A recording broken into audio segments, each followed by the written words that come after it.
can my phone work in other countries? Possibly if it's unlocked. Android instructions. So for Android, it's pretty simple. All you have to do is go to your settings.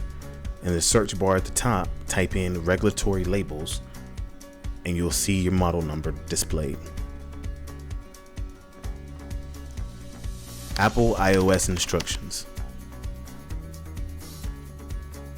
Apple is also pretty simple. Just go to settings, then general and about, and you'll see it displayed. First, you will navigate to GSM Arena, and you want to enter your model number that you previously found on your device.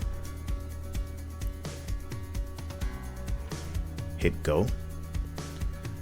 Down at the bottom under search results, you'll see the device. For us, it's an Apple iPhone 13. And then here beside network, you'll see your technology bands from 2G all the way to 5G.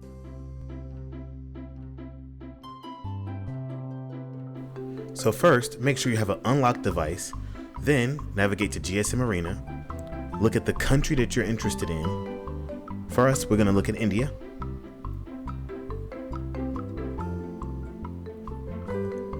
Once selected, the information pre-loads and it shows you India's capabilities for 2G, 3G, 4G, and 5G. Again, remember, in order for your device to work in another country, it would need to be unlocked first.